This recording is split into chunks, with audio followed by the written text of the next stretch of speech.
Isu PKI. Ya, isu PKI. Yang kedua adalah selain itu juga karena ini berkaitan dengan ideologi Pancasila, artinya ada ideologi lain yang juga masuk isu Pancasila.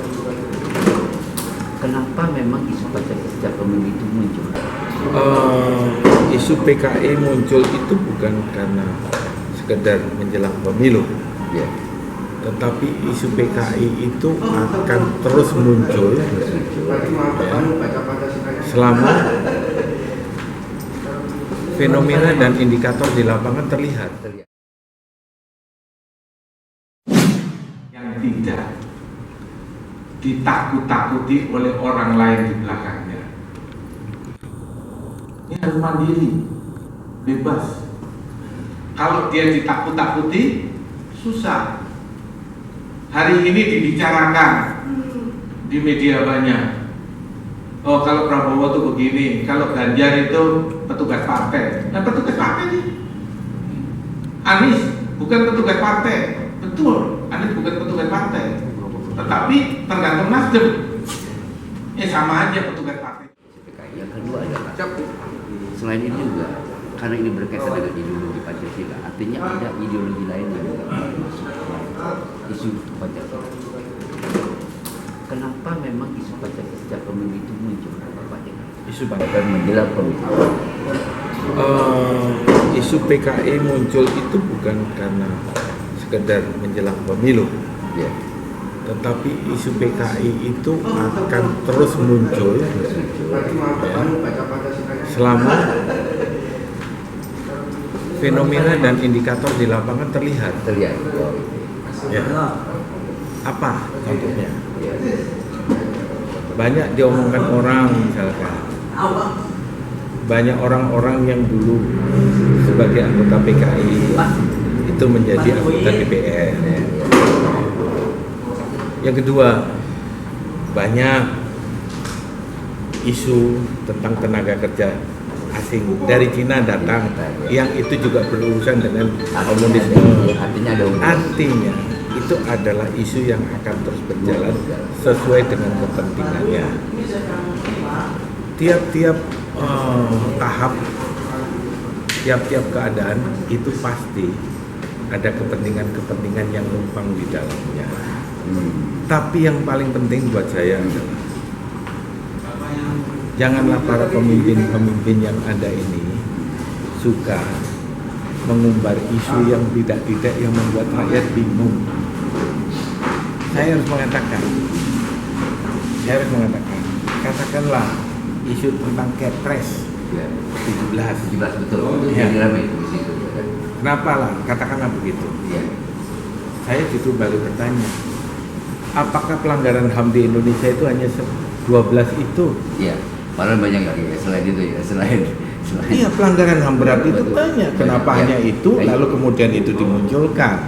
Ya. Yang lebih tidak bagus menurut saya, ketika keberpihakan itu hanya kepada pihak-pihak yang tanda kutip dinilai. Orang melihatnya sebagai orang-orang yang dulu terkena isu PKI. Itu kan tidak bagus begitu.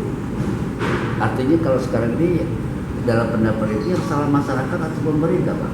Artinya kan tanggapannya sebenarnya kan isu-isu HAM itu kan bukan hanya pada tahun 65 saja kan gitu. Saya ini mengatakan ketika isu HAM berat itu bukan salah pemerintah, salahnya Komnas HAM. Kenapa? Karena yang menentukan isu pelanggaran HAM berat atau bukan itu adalah Komnas HAM. Nah, ketika itu disampaikan pemerintah lalu kemudian pemerintah itu mengatakan bahwa telah terjadi, itu jadi soal. Wow, gitu ya. Jadi soal. Ya.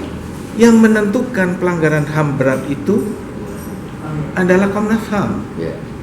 Justru saya yang balik bertanya, Iya. apakah Komnas HAM telah bekerja benar tentang itu?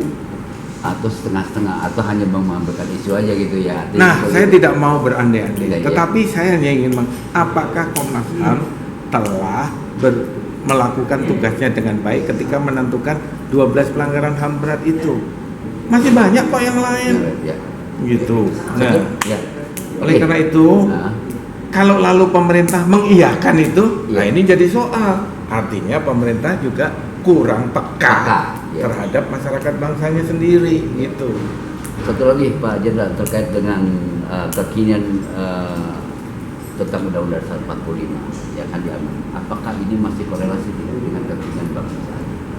Kalau menurut saya perubahan boleh saja terjadi, tapi jati diri bangsa tidak boleh berubah. You orang Indonesia selamanya menjadi orang Indonesia. Apakah you orang Indonesia yang berwatak bule? Pertanyaan saya sederhana aja. Orang Indonesia adalah orang Indonesia yang punya jati diri Indonesia. Yang jadi persoalan kami Undang-Undang Dasar 45 itu telah menjadikan orang Indonesia berwatak bule. Gitu loh. Yang kedua, memberikan ruang kebebasan berekspresi yang kebablasan sehingga isu-isu radikalisme, terorisme numpang di situ. Karena dia numpang, maka terjadi. Pertanyaan saya sederhana, kenapa HTI yang betul-betul ingin mendirikan khilafah tahun 2013 bisa apel luar biasa di Senayan? Kan aneh. Gitu loh. Aneh. Tetapi ketika dijawab ini adalah kebebasan berpendapat dan berekspresi, habis. Kebebasan berpendapat dan berekspresi seperti itu mulai eksis kapan? Sejak Undang-Undang Dasar 2002 ini ada. Kan ini persoalan, ini masalah gitu. Sebab pada ujungnya ini membenturkan di antara manusia-manusia Indonesia. Padahal Pancasila itu diharapkan tadi yang saya bilang. Dasar berpikir Pancasila itu membangun persatuan dan kesatuan bangsa yang didasari oleh kemanusiaan berdasarkan ketuhanan agar untuk mencapai keadilan sosial. Baik, terima kasih Pak Jenderal. Terima kasih dari Bapak Letnan Jenderal Purnawirawan Bambang Darmono yang telah memberikan